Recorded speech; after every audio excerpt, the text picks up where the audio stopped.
Last time on the 9. See, Perry and I are joined by some very special guests. To my left, we have the fabulous Joseph. Hi. And to my right, we have Brittany. Hey, what's up, y'all? I've done it in my personal life. I've done it in a lot of different things where you might kind of enhance or kind of edit or contour something a certain way. Come on. You know, Romance is the truth. Yes. So yeah. I believe that I'm an artist. I don't feel like an artist always has to be someone who sings in front of a microphone. An artist can be a person with words, the way that they think. You paint, you write. I know that I am an artistic being, and I think all of us have artistry inside of us. We just emulate it in different ways. So dope, that's right around the time the iPhone 7 is coming out too. Do you think that's gonna Overshadow. The shade. It's the shade. shade? It's shade over There there. we go. It's shady. So if you think it was a strategic plan to make us wait lifetimes. We'll get new phones and a new Usher out. This has been sitting in my spirit for a minute. I'm ready. And you know, I don't want to be one of those people because you know, but Please, brother. Say what's on your heart. Please. I'm gonna keep it all the way live. Yeah. That Drake and Rihanna relationship is a ploy. Rihanna's a lesbian. And, I'm sorry, no.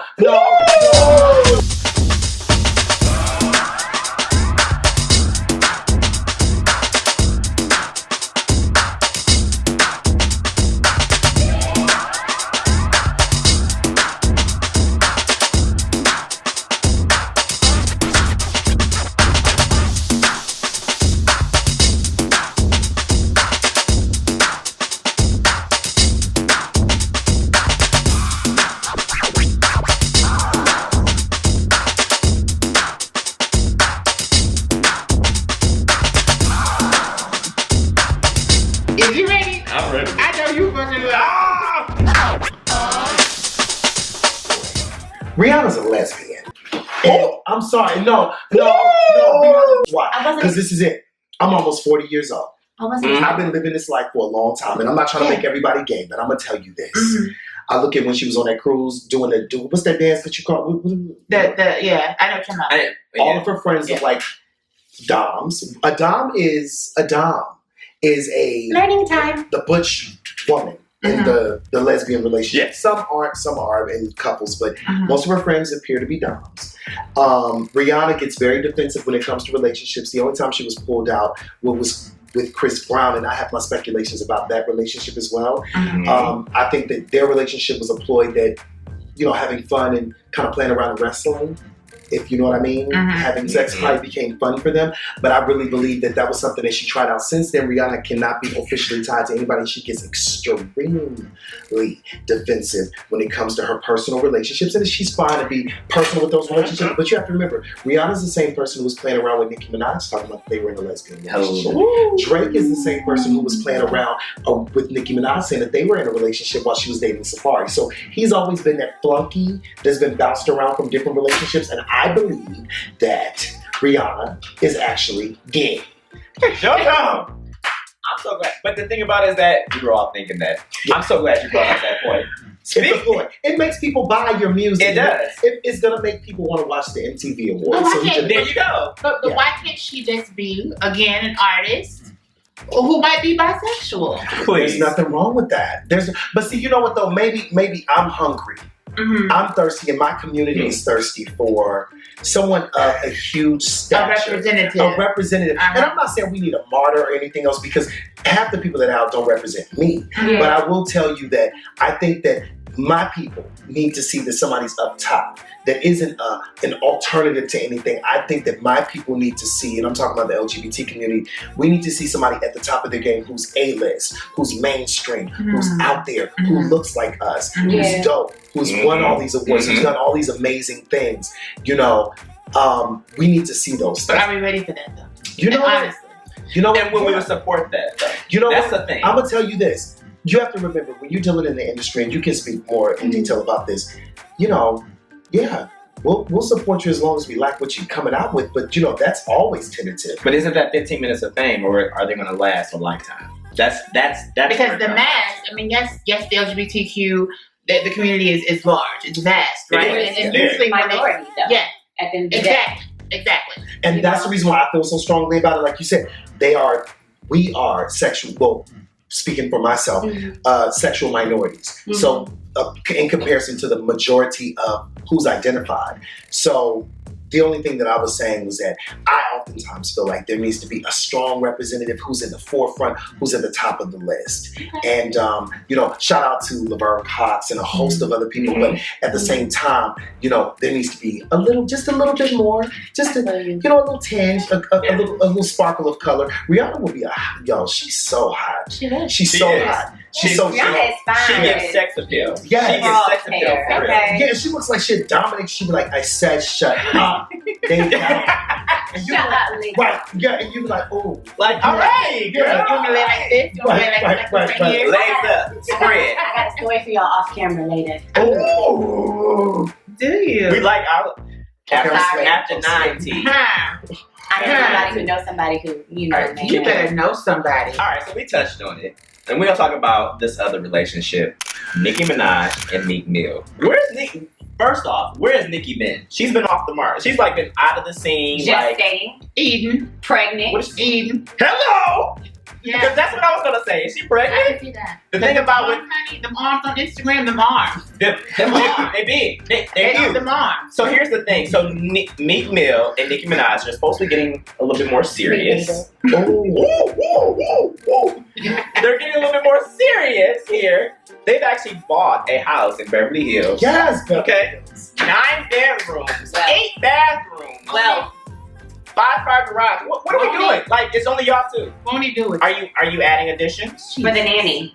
They need room for the There you go. for the nanny, The nanny, for the chef, for the midwife. Yeah. all of them. So that's 5 people right there. There go your 5 cars. I did it. Look at me.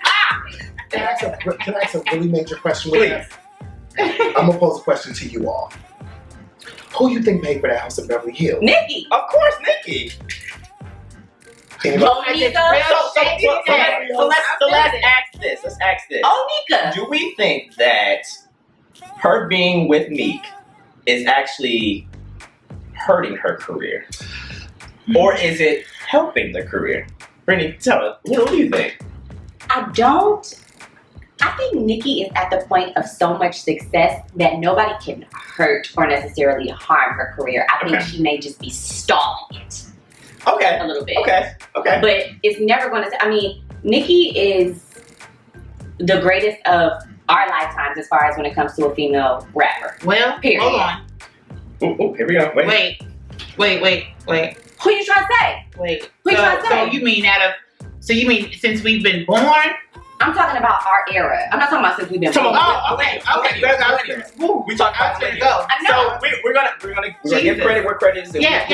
We're talking No, I get it. Okay. And when I say greatest, what I mean is as a brand overall.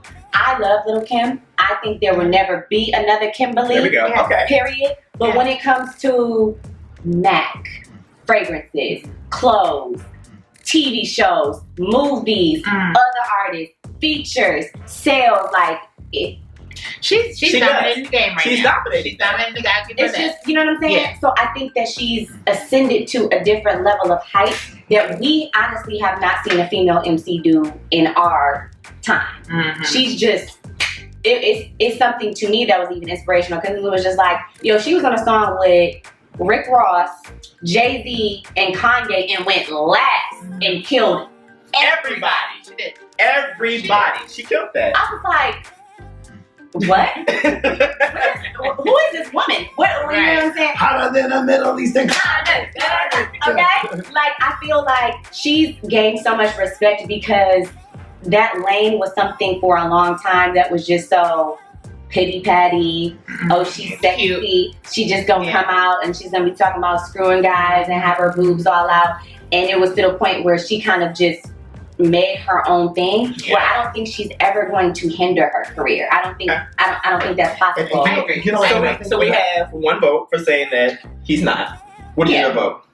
I agree with that. I agree completely with that. I think that she has solidified herself so permanently that she's good. She can make that kind of dumb decision. Oh, is that a dumb decision though? Because me, it's just. You said that. I didn't say it. Can I just say one more thing? Can I just say one more thing? I just really, Nikki, you're my auntie. I would never, question your judgments or anything. But I really just want Nicki to pull like a Mariah move and get like a. Thank you. Or an Eve move. Ooh. The way you got up together. Do you hear what I'm saying? That's all I'm saying. That's the type of move I would That's all I'm saying. Like over there somewhere. That's it. An oil like trillionaire tycoon. That's it. There we go. A Janet type of situation. Yeah. There we go. That's what I want you to do, Nicki. And come over here to tour and give us a little life every now. But girl, girl. Let's jump in. Okay. I'm not dogging you, Meek. I'm not dogging you. Hold on. How do you feel about that? Nicki Minaj is a feminist. Yes. And she's an empowered woman. Yes. However, I feel like, she's dating, he a dud to me. Like, I'm not taking away from her greatness. I don't think that he can hinder her career. You know what, though? She gonna drop a really dope album when they break up. There you go. So, speaking of strategy, did you guys hear about the whole Tamar and Vince situation? I don't. Do we? So supposedly, allegedly, we'll say, there was a domestic disturbance at a hotel that they were in Atlanta, where allegedly Vince bit Tamar's fingers so that they had to call 911. I don't want to talk about this. Wait, what happened though? You want me to? What? Somebody may or may not on Instagram have said that Vince thought Tamar's finger was a French fry.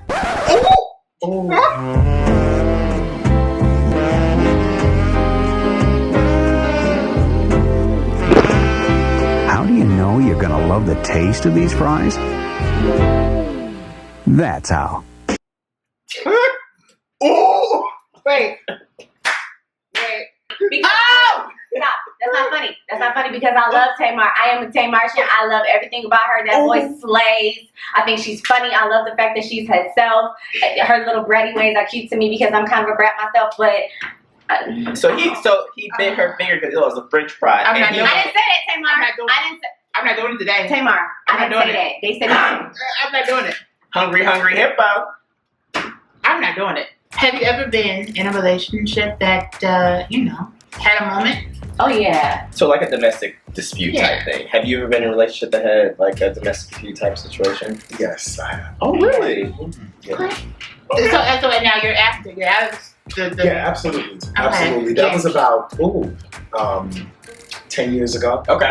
And I was, I've been in DC, where I live, I've been here 16 years. And when I first came out, I was actually dealing with a guy who was a little older. And he just got frustrated very easily. He was one of those gay men that were part of those gay houses and stuff like that. So from time to time, I would find things out and I would confront him about it. I'm like, yo, I had $2,000 in my account. I'm only left with 50. What's going on? You told me I can borrow the money while you were asleep. So when I would question him, right. So of course I would look up and he'd be like, I told you, blah, blah, blah, blah. And just, and then next, I was fully dressed for work and I'm in the tub. Sitting there confused about did I say something? How did I end up in the tub? So let's talk about this. When was it that sign that told you to get out? You know what? I think when I started to lie to my family and when I started to protect them to my friends, I realized that, and as a mental health practitioner and therapist, I was in the middle of this when I was helping people day to day with their own problems. When I started to kind of hide and protect things, when I started to realize I'm falling deep into this and I'm not happy here. And I think that was the first moment in my life where I understood that, you know what? I'm not happy here, but then I can't remember anything before this, and that's not good. But I want to remember, so I'm going to just leave. Wow. And that's when I just got up out of it. I had to go. So, and just even with Tamar and Vince, we have so many different things that happen on, pop culture and, the media. They talk so much about different things, and sometimes it can get blown out of proportion. I don't know about her situation, but I will say this, and I'm going to keep it all the way 100. Please do. Please do. If I was to add a little opinion about that dynamic, I believe in the beginning that relationship will work. Tamar's a beautiful girl. Her husband is a wealthy and smart man. Yes. Beautiful women need security. Wealthy, smart men need a beautiful woman. On their shoulder. So then it kind of works, but then it starts to become complicated when your career's falling apart. when certain gigs that you've linked her to have started to dribble down, when people are starting to see the realness of what she presents and the things that we hear about all the time about her personality and stuff like that. Now I'm hearing that, the label has dropped her. Yes. So, these are things that start to really create conflict because what I signed on with this marriage is not working anymore. Exactly. So you think it's more like it's a house of cards, and as you start to expose certain things and things happen, you're kind of card by card taking it down. So yeah, that's what's going on with the situation. She's on a downward spiral at this point now. Like she's lost her where was released her. Yeah. She's at this point now. She's having this domestic dispute with Vince. She's got fired from The Real. That was a mistake, but go ahead. That was a big mistake. A huge mistake. We talked about that. I'm not watching. Good luck.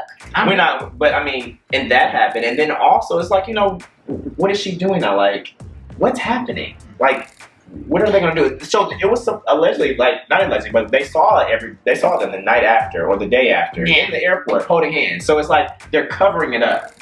Yeah. But that's what happens when you're in that type of limelight. That's true. Because there's also another situation in regards to having a manager as your husband and everything else.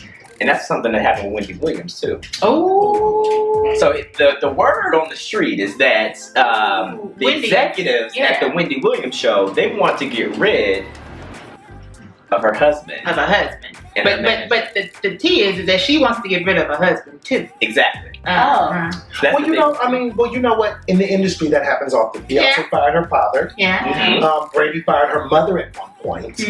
So it may be about progression and growth too. Yeah, possibly. But I think that it's strange. Would you give your husband a pink slip? Ooh, that's a. Ooh. If you were in the industry, would you just say you wanted to go in a different direction? Would you give your husband a pink slip? You know what? If he was and that would definitely cause some tension, right? Okay, so Wendy Williams has definitely, like I said before about another person, she's solidified her placement. She's done she's paid her dues. She's produced. She's done it, and now she's sitting at the top of talk show scale right now. She's running it. She's the queen of it. Oprah gone. So it's like Wendy, not to compare the two, but when it comes to daytime talk, Wendy is doing it. Other than there's Ellen and so on and so forth. Yeah. But yes, if it's something that's hurting, and it sounds like he was pretty overbearing with a lot of decisions that maybe she didn't really agree with or the staff didn't agree with, I think I definitely would let him go. Heck yes. Okay. Especially if it can make strains on my personal relationship. I mean, I know everybody doesn't regard everything the same way, but in my eyes, if this is going to ruin us, then it's done. This is done. Because I want us before I want this. So do you think do you think that was the cause with Tamar and Vince? Like, because that's the rumor too, is that she has a new manager now, and Vince was her manager. Yeah. So it's like those type of things in the certain household is like, are you taking money out of my pocket, out of our pocket, because you're hiring somebody else and you're giving them the opportunity when I oversee everything. But you know what though, in all fairness to Tamar has worked hard. Tamar, and Tamar has tried. Tamar's about 38, 39. Yeah. She's about older. So what it is that I'm older too. So Tamar, Tamar has still an opportunity. She's going to drop a wonderful album. Tamar, I'm ready for some products from her. Like, I think Tamar she needs to go, I mean, not that I would use it, she needs a lip gloss. She needs a hair tie. She needs a belt. She needs a fragrance or something. Like, and I think that maybe if she got with somebody like Benny Medina, maybe he could take her somewhere. You just went over. You just shot out there. Yeah. Benny, huh? Yeah, Benny. Okay. Benny's the man. Yeah, the man. Benny could redesign her. He could. He could rebrand her and everything, because I think, it's kind of catchy when you're a reality TV show star too, and then you're trying to promote a career. The only person that I've seen that work for was K. Michelle. Okay. It did work in her favor. And it worked in her favor. Sometimes you have to think in terms of your journey. And in conjunction with Tamar, in conjunction with, like I just mentioned, K. Michelle, in conjunction with a lot of different people, even Frank Ocean, who actually released an independent album outside of Def Jam that we didn't even know about. Exactly. So being fearless and being fierce and scathing your way through with an ice pick in a world that tells you no. It's always an opportunity for you to bring somebody else behind you and inspire somebody else. Yes. I think a lot of times we have to always think about our journey and fall in love with that process. And I think even down to Tamar and what she's dealing with, being fired from the show, being dropped from her label, in that rock, in that heat, in that fire, something is going to come out that's going to make her destroy every doubt, every negative press word, anything. It will make her rise. Now, you can become the perfect victim. You can fall victim to what everybody's saying about you, or you can rise above. And I think, like, even down to Tamar, even down to Mary J. Blige herself, who has been known, who is a aficionado when it comes to the tortured artist, the battered woman, whatever. These women, I actually think they need to pair up. I actually think that when we talk about being a tour. When we talk about a divorce tour, right? The divorce tour. Yes. Call it Mary J. Blige and Tamar, the divorce tour. Come on. K. Michelle opens. Yeah. You know what I'm saying? That would be a dope tour. Or even Mary. You know what though? I was just talking to somebody the other day. There's strength in numbers. Think about it. Mary J. Blige has been noted that she's divorcing her husband. Through rumors, she's broke. She had to file for bankruptcy. Yeah. But can you imagine if she came out with a song on this new album called "He Hurt Me," featuring Fantasia, featuring Tamar, featuring even what's her name, Keisha Cole. Can you imagine? Hold on. Wait. She's busy. Rewind that. She's fish frying outside the awards. She's a mother. She's a mother. I want to say this.